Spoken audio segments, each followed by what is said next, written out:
سلام تخطتلتي هرموني ميديا مساكم زلكم غارسي مسولمني نمكتالكم بخبرية عدم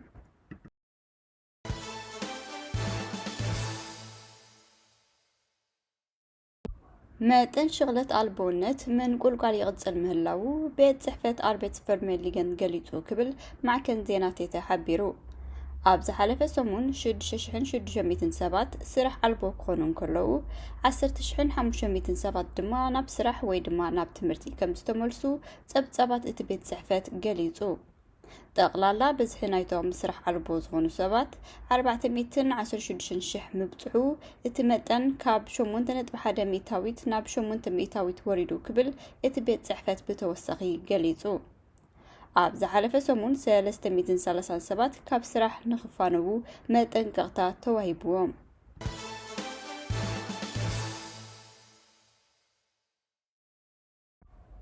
بيت صحفة وصار قديات شودن بسنكي قرولاو لبدا كورونا عقدستو زيكونو مقشاتات نخوقدو ممرحيتات أم حلاليفو كوانتا نبرا نغزالنتو عملكيتو كساب علت حادة حملة كتسنح مخانو حبيرو اللو كبل مع كنزيناتيتي أقاليحو يخون امبر كابزناي مقشا ممرحيتات نزا زخونا شوعات هاجرات كمزلوا نابزن هاجرات زخونا عينات مقشاتات كجبر كمزكال اتبيت صحفة حبيرو تشوعات هاجرات دما عد انجليز أستراليا إسرائيل نيوزيلاند رواندا سنغافور دبوب كوريان تايلاند مخانن بتوسخي حبيرو يخون امبر تنقاغ كدل مخانو جن اتبيت صحفة أزخاخيرو كلهم قياشو بزعبا نايتن زخد ونزلو هاجرات زم حرالفو ممرحيتات كوفيد-19 بعتوب كان ببوا يقبا كبل اتبيت صحفة الزخاخيرو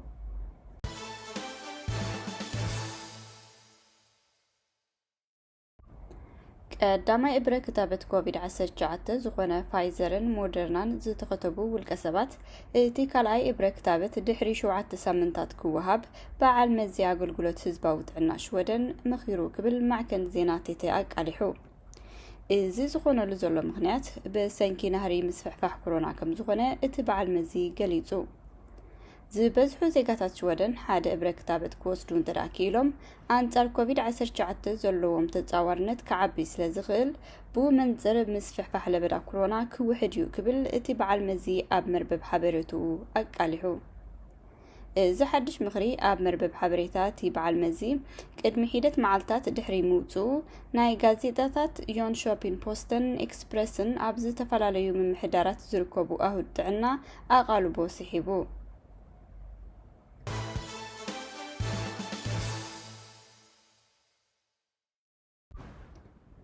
هاجر مالتا تقدمتي لعلي 700 كم من ساعات بكتابة كوفيد-19 تغتبت أوروباويت هاجر كم زخنت يخون امبر مبزحتهم حدا برا بالقات تراي كم زتغتبو قليت أكبل مع كن زينات أقاليحو لومي بسالة كتابة كوفيد-19 هاجر مالتا هزباو سرعة مكلخال أطريع كبل مينستر تعنات هاجر كريس فيرنا نغازيتاتات مالتا أبزهابو قال حبيرو كبل معكن زينا ايجنس فرانس بريس حبيرو لعلي 475 شح بالقات كتابة أبتغمي كم زوعلن بزد ما كابتمولو هزب مالتا 4 كلتن ميتاويت كم زتغطبو تبتابات اتهاجر يقلصو مادر مسفحفح كورونا أب مالتا عن كل كيلو كم زلون بزد ما 25 كاب 100 شح سبات تراي كم زتلفو مهلاوان أب إيروبا اتازو حدا ملكفتي زلوا هاجر كوينا لا أب زحرفة 3 سمنتات هاجر مالتا بسنكي حمام كوفيد-19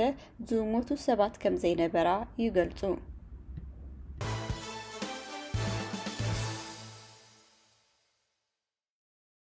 بقداي عزة فارس حدا أب حمساتات زعد ميو سباي نا 11 عامتن منفغن كم استفرده مع كن زيناتيته أقالحو زي قبننيا حدا كابتوم بالسرعن زتوهادن من قدتات هيروينن كوكاينن زعمسلو ببزحي عزة فارس كاب هاجر هولاند نابش ودن زئتو مخانو تحبيرو تقداي مستي أب يوتوبوري زقاتما عدقينا عزة فارس زتحاز مخانو زفلت كوينو كاب ناي يوتوبوري بيت فردي جيجباي بمبال نا بيت فردي ستوكولم زتسقاقر مخانو تفليتو ኣቐድማ ቢሉ እዚ ቤት ፍርዲ ን14 ምስዕፀ ፋርስ ምትሓዝ ዘለዎም ገበነኛታት ፍርዲ ከም ዝበየነን እቲ ዝለዓለ ናይ 9 ዓመት ፍርዲ ምብያኑ ገሊጹ። እቲ ገበነኛ ኣብ ወርሒ ለካቲት ናይ ዝሓለፈ ዓመት ካብ ሃገሩ ሆላንድ ተታሒዙ ናብ ሽወደን ዝተረከበ እዩ።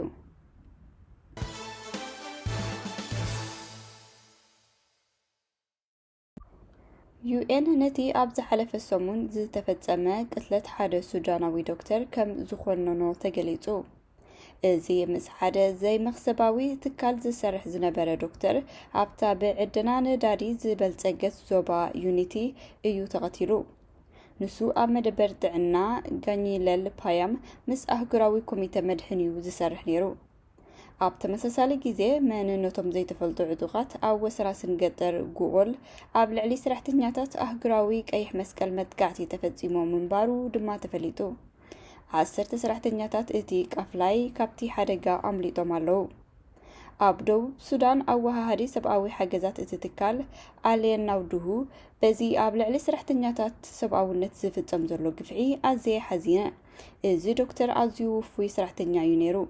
እዚ ፍጹም ተቐባልነት ዘለዎ ኣይኮነን። ኣብ ልዕሊ ሲቪላውያን ዝግበር መጥቃዕቲ ግህሰት ኣህጉራዊ ሕጊ ምዃኑ ክፍለጥ ይግባእ ኢሉ። ኣብ ዝሓለፈ ወርሒ ሓንቲ ኡጋንዳዊት ሰራሕተኛ ረድኤት ኣብ ኣውራጃ ቡዲ ምብራቕ ኤኳቶርያ ከም እተቐትለት ዝዝከር እዩ። ካብ 2013 ንድሓር ኣብ ደቡብ ሱዳን ካብ ዝሰርሑ ናይ ረድኤት ትካላት ዛጊት 126 ሰባት ተቐቲሎም ኣለዉ።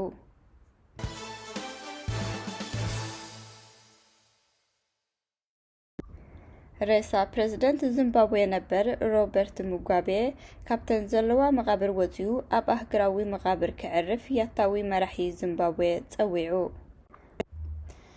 ሙጋቤ ብ2019 ከም ዝሞተ ከም ለበብኡ ድማ ኣብ ዓዱ ከተማ ካቱማ ከም እተቐብረን ዝፍለጥ እዩ።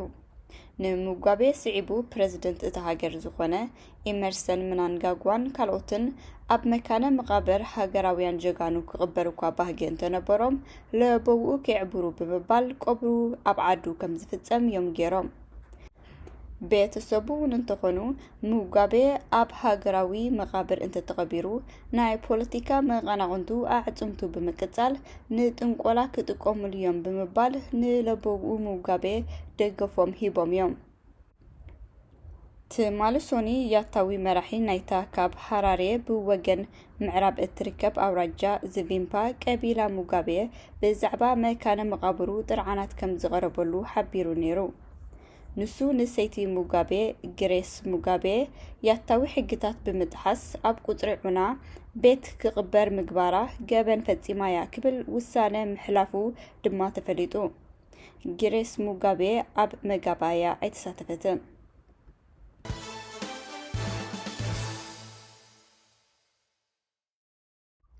ኢትዮጵያ ብሰንኪ እቲ ኣብ ትግራይ እተካይዶ ዘላ ኩናት ከቢድ ጸቕጢ ይወርዳ ምህላው ተገሊጹ። ሚኒስትር ጉዳያት ወጻኢ ሃገር ኣብ ዘውፅኦ መግለጺ ሃገሩ ኣብ ትግራይ ዝወረደ ግፍዒ ንምእላይ እናሰርሐት ብኣሜሪካ ዝወርዳ ዘሎ እገዳ ፈጺሙ ዘይግበዩ ክብል ገሊጹሎ። 50 ወታደራት ኢትዮጵያ ኣብ ትግራይ ሲቪላውያን ቀቲልኩም ከምኡውን ንጾታዊ ዓመፅ ፈጺምኩም ዝብል ክሲ ከም ዘቕረበሎም ዓቐብ ሕጊ እቲ ሃገር ኣብ ቀረባ እዋን ምግላጹ ዝዝከር እዩ። መስርሕ ፍርዲ ይካየድ ኣሎ ዝበለ እቲ ላዕለዋይ ቤት ፍርዲ 3 ወታደራት ድሮ ምድፋር ደቂ ኣንስትዮ ከምኡ ድማ ብቕትለት ተፈሪዶም ኣለዉ ክብል ሓቢሩሎ። እንተኾነ ሰራዊት ኤርትራ እውን ኣብ ትግራይ ብግዚኡ ዓበይቲ ገበናት ይፍጽም ምህላው ዝፍለጥ እዩ። ቀዳማይ ሚኒስትር ኣብይ ሰራዊት ኤርትራ ካብ ትግራይ ክወፅእ ምዃኑ ካብ ዝገልጽ ድሮ 8 ሳምንታት እኳ ተሕለፈ ዛጊት እቲ ምውፃእ ሰራዊት ከም ዘይተኻየደ ጸብጻባት የመልክቱ። ቀዳማይ ሚኒስትር ኣብይ ኣሕመድ ኣብዚ ኣብ ትግራይ ዝግበር ዘሎ ኩናት ሓገዝ ኤርትራ ኣጸቢቑ ዘድልዮ ምስ ምዃኑ እቲ መብጽዓ ምውፃእ ሰራዊት ዝፍጸም ከም ዘይመስል በዚ ድማ እቲ እገዳን ጸቕጥን ክቕጽል ከም ዝኽእል ተንተንቲ ፖለቲካ የመልክቱ። ብኻልእ ወገን ኣሜሪካ ኣብ ውሽጣዊ ጉዳይ እንድሕሪ ምእታው ቀጺላቶ ዝምድናና ዳግመ ግምት ክገብረሉ እየ ክብል ኢትዮጵያ ገሊጻላ ክብል ሚኒስተር ጉዳያት ወጻኢ ሃገር ገሊጹ። ኣሜሪካ ኣብ ትግራይ ዝካየድ ዘሎ መጠነ ሰፊሕ ግህሰት ሰብኣዊ መሰላትን ምኽንያት ብምግባር ኣብ ኢትዮጵያ እገዳ ቁጠባውን ጸጥታውን ሓገዛት ከም እትገብር ድሕሪ ምፍላጥ ስዒቡ ዝወፀ መግለጺ ሚኒስትር ጉዳያት ወጻኢ እዩ። እቲ መግለጺ ኣብ ልዕሊ ሰብ መዚ ኢትዮጵያ ዝተበየነ እገዳ ቪዛ ከም ዘሕዘኖ እውን ወሲኹ ሓቢሩ ኣሎ። ኣብ ትግራይ ዘሎ ኩነታት ንኽመሓየሽ ምስ ኣህጉራውያን መሻርክትና ብምዃን ንሰርሕ ኣሎና ዝበለት መግለጺ ምስቲ ግብረ ሽበራዊ ጉጅለ ብምባል ዝወንጀሎ ህወሓት ገና ብፍጹም ከም ዘይዝትን ኣሜሪካ ኢትዮጵያ ንምርጫ እናተዳለወት ከምዚ ዝበለ ስጉምቲ ምውሳዳ እውን ዘይግቡእ እዩ ክብል ገሊጹ ኣሎ። ጸሓፊ ጉዳያት ወጻኢ ኣሜሪካ አንቶኒ ብሊንከን ኣብ ትግራይ ተኸሲቱ ዘሎ ቅልውላው ንምፍታሕ ኣህጉራዊ ግብረ መልሲ ከም ዝጠልብ ድሕሪ ምግላጹ ዛጊት ነቲ ዝገብሮ ዘሎ ግፍዕን ተጻብኦ ሰራዊት ኤርትራን ኢትዮጵያን ዝዳረግ ስጉምቲ ከም ዘይተወስደ ሓቢሩ።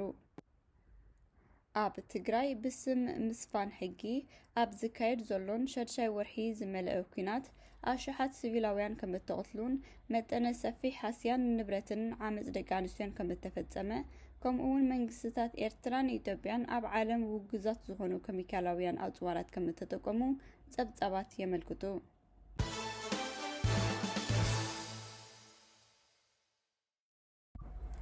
ዝሓለፈ ወርሒ ሃገረ ዴንማርክ ፍቃድ መንበሪ ናይ 200 ሶርያውያን ብምስራዝ ካብ ሓገግቲ ኤውሮጳዊ ሕብረት ኤጀንሲ ስደተኛታት ውድብ ሕብራት ሃገራትን ጉጅለ ሰብኣዊ መሰላትን ኩናኔ ከም ዝበጽሓ ተፈሊጡ። ኣብዚ እዋን ገለ ክፋል ሶርያ ካብ ዕግርግር ናጻ ስለ ዝኾነ ሓተት ዕቑባ ናብ ዓዶም ክምለሱ ይኽእሉ እዮም ክብል ሰብ መዚ ኮፐንሃገን ገሊጾም ኣለዉ። ነዚ ውሳነ ንምቁዋም ኣክቲቪስትታት ንጉጅለ ማሕበር ኮምን ኣብ ብርክት ዝበላ ከተማታት ዴንማርክ ሰልፊ ተቃውሞ ክገብሩ እዮም ተባሂሉ ኣሎ። ኣብ ቀረባ ዓመታት ዴንማርክ ፖሊሲ ኢሚግሬሽን ክትርር ምግባራ ዝፍለጥ እዩ። በዘይካዚ ዴንማርክ ምስ ሩዋንዳ ስምምዕ ኢሚግሬሽን ምኽታም እዚ ምናልባት ኣብታ ሃገር ትካል ምጽራይ መስርሕ ኢሚግሬሽንን ንምኽፋት ዝዓለመ ክኸውን ከም ዝኽእል ገለ ገምጋማት ኣሎ ተባሂሉ።